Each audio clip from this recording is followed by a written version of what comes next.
this is Jonah Rosenblum. Welcome to PortageCenter, live from the press box here at Jack Lambert Stadium in Manaway, Ohio. I'm going to take you real quickly through some of the highlights of this evening, and let's start with maybe the biggest game of the night, and that was the Ravenna Ravens moving to 2-0 with a win over New Philadelphia. That's 2 wins in 2 weeks over 2 playoff teams from 2017, and the Ravens, by winning tonight, have put themselves in fabulous position to make the postseason. Obviously, a long way to go, but this was a big win tonight for the Ravenna Ravens.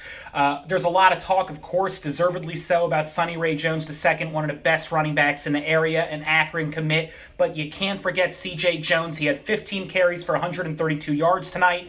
Sonny Ray Jones did have a big touchdown of his own, a 42-yard touchdown, and then Isaiah Bradley and Sonny Ray Jones II with 2 picks apiece. Another huge win tonight for the Aurora Greenmen, who needed this win after losing to Solon last week. Aurora, of course, has a streak of consecutive postseason appearances that they are working to advance, and this was a big win on that path tonight over CVCA. A very talented Royals team. Trey Tucker had 3 touchdowns tonight for CVCA, but Aurora is able to gut it out. Jack Arnold, a big touchdown run of 46 yards toward the end of the game. Colin McNamara on a bobbled snap. They're down by 1 point. They were going for the extra point.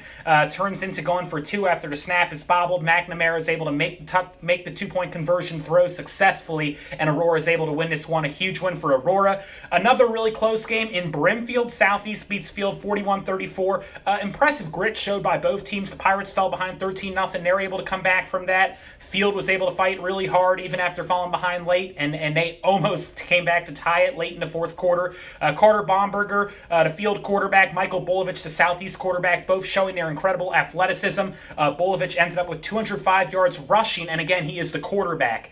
The Garfield G-Men, they lost tonight, but an impressive result nonetheless. They gave Cuyahoga Heights a scare, and Cuyahoga Heights has been a perennial powerhouse. Jared Peters had 2 touchdowns for the Garfield G-Men to give them a 14-0 lead early, but then the G-Men scoreless from the middle of the second quarter on. And that's the thing for the G-Men, is they're going to have to figure out ways to score. The G-Men have a great line, great defense, but they're going to need to figure out the ways to get down the field offensively. Mogador with a big win over Geneva. The Eagles made a number of mistakes to help the Wildcats out, and the Wildcats taking full advantage. Gavin Christie, Logan Penix, Troy Ferguson combining 33 carries, 239 yards, 6 touchdowns. Yes, Mogador can pass the ball this year. They can run the ball as well, just like they always can. Streetsboro showed a lot of grit tonight. They fall 35-28 to Orange, but they come back from 28-14 down. Ultimately, it was a botched punt snap that killed them in the final minutes, setting Orange up at the 7-yard line of Streetsboro for the game-winning score. But again, the Rockets showing tremendous grit tonight. Wyndham looked dominant against Lowellville. No surprise there. The Bombers pick up a huge win. A lot of big runs from Blake Eye, Philip Mayorga, Mason Angle had a couple touchdown runs. Meanwhile, Rootstown, same story. A blowout win over Strasburg Franklin, 61-0. 4 touchdown passes from Scott Stager. We also saw Marlington pick up a big win over Roosevelt. Roosevelt falls to 1-1, heading into the rivalry game against Ravenna, which just moved to 2-0.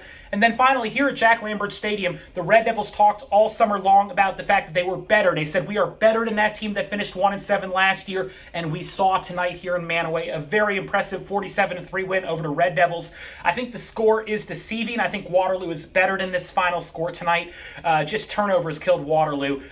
They had 4 turnovers tonight, 3 interceptions that turned into pick sixes, a fumble. They also gave up a 90-yard kickoff return for Chris Hager, who had a monster night. He had 2 of the pick sixes, and then he also had the 90-yard kickoff return for a touchdown. So a big night for Chris Hager and the Crestwood Red Devils as they prove how far they've come. Much more to come on Record-Courier.com, but wrapping up your night's edition of PortageCenter, this is Jonah Rosenblum, RC.